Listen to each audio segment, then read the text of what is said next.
Hey guys, and welcome to another week of WoW Weekly with Myst. And for this week's events, we will have the Mythics, so great week to do Mythics. And PvP Brawl will be Gravity Laps. On Saturday, the 19th, it'll be Pirates Day.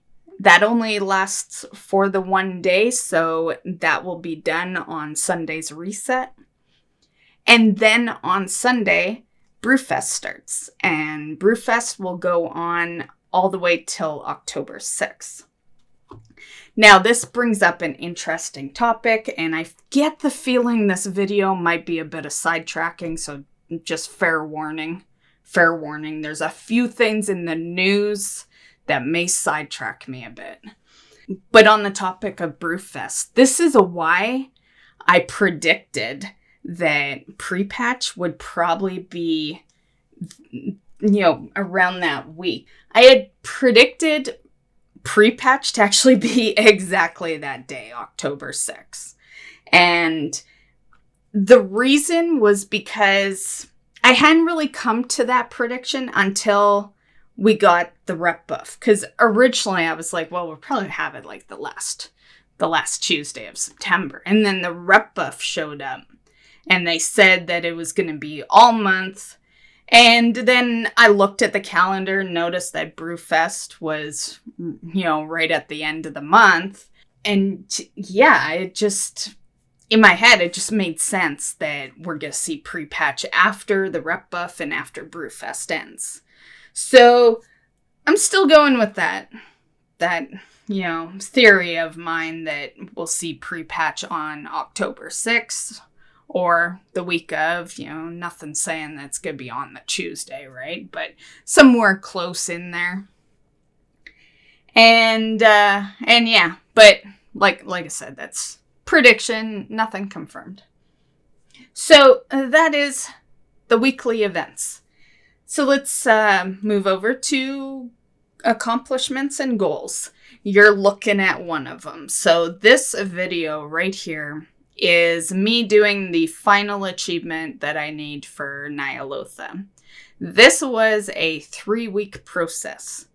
I wasn't working on nonstop every week or anything, but the group would go in once a week. The first week, we got down pretty much all of them. It was all of them except for the last 4 bosses.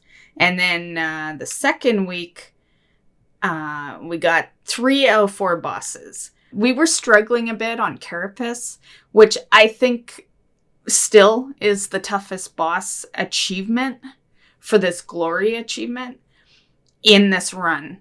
Enzoth took a bit, but I feel like Enzoth went better, than Carapace. Carapace was tough because there was... it's where you have to kill all this stuff at the same time, and they're all scattered along the room, so you gotta make sure someone's in front of each one. So week 3 was just Enzoth. So this one, I was pretty happy. This one is a huge accomplishment because it is the current raid. Current expansion, current raid. So, we're not going in one-shotting bosses or anything. We have to follow the mechanic. The day before this one, I did the Aldir Glory, which honestly is pretty good. The achievements weren't too bad, and Aldir was first raid, so the bosses go down pretty good. And then the week before that, I had done Glory of BOD, so I have the mount for that one. And I went into Eternal not too long ago, but I messed up one of the achievements. So I don't have that mount, but I will be returning at some point here.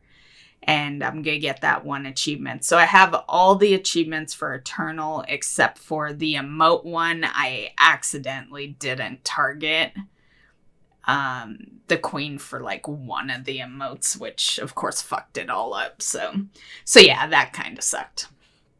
But yeah, that's the only one remaining that I need for the BFA stuff. Everything else is done. for the glories. So that's nice. I'm really happy. And I'm really close to my mount achievement. One of my goals for this expansion has been to, it wasn't a goal originally, but I started getting really close to it. So I made it a goal, but the goal is the 400 mount achievement, which is really fucked up, by the way. For starters, I have 445 mounts total. Second of all, when I open up my character screen on my mount page, it says that the mounts my one single character can use is 406. Also, just would like to add that the other week I looted Pathrunner's mount and it didn't even count towards the achievement. So, like, I've gotten used to my total mounts being different than the achievement mount, right? Like, you get used to it after a while. But, man, when you find out that mounts aren't even counting, and they are more, like, they are usable on any character, you know? Like, yeah, that's where a lot of the piss off comes from. I was so mad that day when I saw that Pathrunner did not bring the total up at all. But I am really close. I'm at 398 right now. And I'm still working on stuff, right? Like, I'm still going after Mail Muncher. I have a mount in my inventory right now, the Rocket, which I will be learning. I'm working towards the rest of my mythic achievements for Keystone Master. So, you know, that's a mount that will eventually get done. And yeah. So 2 mounts away and pre-patch isn't even here. Honestly, I think I'll have it. Actually, I know I'll have it before pre-patch because I'll have Keystone Master complete. And then I have the Rocket on me. So yeah, I know we'll get it by pre-patch. It's just really a matter of, am I going to loot anything along the way? But yeah, so that is definitely an accomplishment. Also, I got my Rajani rep to Exalted. So there's that.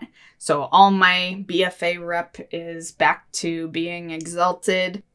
I am still doing the rep out in Alderman Vale, though, even with them being Exalted, for a couple of reasons. One, the rep is pretty good right now, and I could get Paragon caches. And like I mentioned in last week's WoW Weekly, I want to do Paragon caches while the buff is active so that I can rebuild my money because I've spent a shit ton of money in BFA. The second reason is I'm still going after the Mail Muncher mount, and that is currency for the Mail Muncher. So, yeah. So, for at least until the rep buff ends, I will continue doing that stuff. Not every day, though. I am only doing it 2 days a week, enough time to have the full percentage complete where the major and the minor is done. Yeah, that's all I really have the patience for. Also, another accomplishment that got met was the community events. I did a video last week inviting you guys to join us for the Hivemind mount. We were actually still short one, so I had to go into premates to actually get the 5th. There didn't seem to be a lot of people wanting the Hivemind, I guess. I don't know. But we got it done. There was 4 of us. We grabbed the 5th at the last, pretty much right when I was starting the event. And they didn't need any monocles. I predicted that might happen, so I asked our 4th to go get the last monocle. And yeah, I'm pretty good at predicting, worst case scenarios. So that went really well. I thought it got done fairly fast. It took us 3 hours and really not even totally 3 hours if you think about it, because at the beginning, some people realized that they needed the necklace. And so they, there was a little bit of travel and yeah, so a little under 3 hours is what it took us. And yeah, I thought it went really well, and we all now have the hive mind. So that was a really great event. Also, on the topic of community events, I'm not going to go too much in detail because I am going to put a separate video for this out. But I do have one more event for us that I have put together. And I will release a video sometime this week.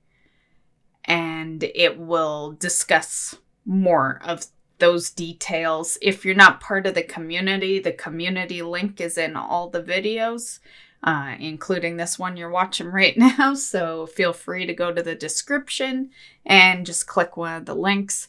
The in-game community is where I set up the community events. And yeah, like I said, I'll have a video this week discussing what our final event to say goodbye to BFA will be. Okay, let's move over to news. So the first piece of news I have for you guys is there is more Realm Connections that is going to go on September 16th to September 17th. Okay, so on September 16th, we will have Amenthal being connected to Deathramar and Khazgaroth. This will happen between 3 a.m. to 1 p.m. AEST. And then on the 17th, we will have Hydraxis and Terranaz will be connected to Drakthal, Moknathal, Silvermoon, Skywall, Shadowsong, and Borean Tundra. Wow, that is a lot of servers. How many is that? 1, 2, 3, 4, 5, 6, 7, 8. Holy shit. I thought our server was bad when we just recently got 2 on our server. And we already had 2 from before, so that made 4. But wow, I can't believe that 8 servers combined. That is just crazy. God, I hate to see their black market. Anyway, continuing. Daromir and Windrunner will be connected to Draka and Suramar. Good to know. Suramar is my Horde server, so that one actually affects some of my characters. Ghostlands and Kilthaz will be connected to Grizzly Hills, Lothar, Malfurion, Trollbane, and Nomoragan. So that's another big one. Black Dragonflight, Gul'dan, and Skullcrusher will be connected to Andorhal, Eonar, Velen, Scylla, and Zulahed. And then the final one is Exodar and Medivh will be connected to Illyria and Khadgar. It is so crazy how many servers are being connected. I just gotta say. So anyway, that huge list for the 17th. And that will be between 7 a.m. to 3 p.m. Pacific time. The next piece of news has to do with druids. And it is that they are going to need to train expert riding in order to fly in Shadowlands. Now, me personally, I don't have a problem with that. What could make me sidetrack for a long time, and I'll just say my piece and then we'll end it there, is that I believe this is just the start to druids being yanked of other stuff they have. So while whatever, fine, we'll pay the expert riding, people have been bitching regarding druids for a long time. It's just a matter of time before that leads to us not being able to gather while we're on our mount anymore. People have definitely bitched. And the multi-boxers kind of make it worse because most multi-boxers are druids. So druids get a really bad rep because it's so visible. It's, yeah. And I'm just going to leave it there because those two topics I have a lot to say on druid multi-boxers and what I think Blizzard is going to do to druids eventually. And yeah, but because this is a WoW Weekly, I try to keep it kind of simple. So we'll just leave it there. And yeah, so you will have to go purchase Expert Riding, which, like I said, I'm okay with it. It is still kind of weird, though, because I know not everyone will think along these same lines, but as someone who's mained a druid since 2004, I've never really considered the flight form an actual mount, Like, I know it's a mount, but is it? It's flight form. There's a lot of things in the game that fuck you over if you're on that flight form. I can give you a prime example right now. Currently in Vale, if you're going after the Ivory Cloud Serpent, you're screwed if you're on a flight form. You need to be on an actual mount. And that would only exist if they didn't think of flight form as a mount. And they don't. Your flight form is not in your mount collection because it's not a mount. It's flight form. Yeah, I don't know. Seems like a weird change, but whatever. It's only 250 gold from my understanding, so not a big deal. But I definitely think it came from people bitching for years, on how the druid has advantages. And the thing is, a lot of characters have advantages,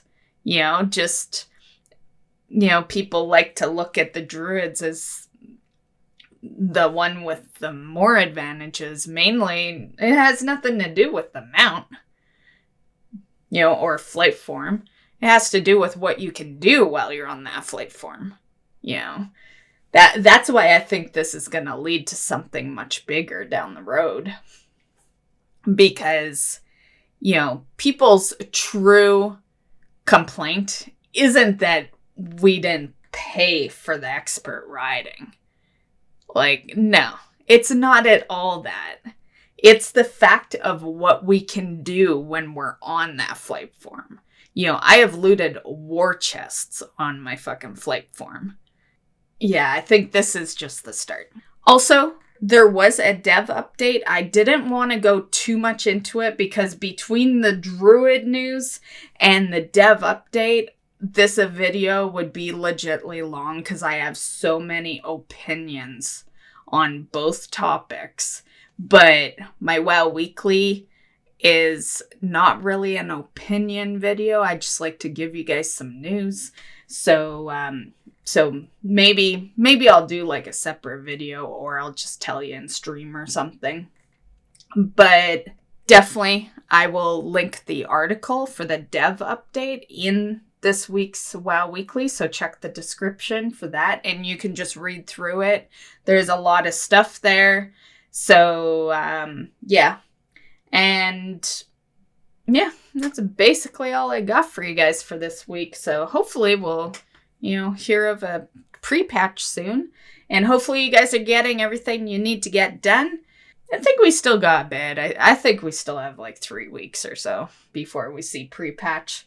And honestly, if you're starting to get worried, don't, because they pretty much always give, at the very least, the seasons, like PvP and Mythics, usually gets a warning.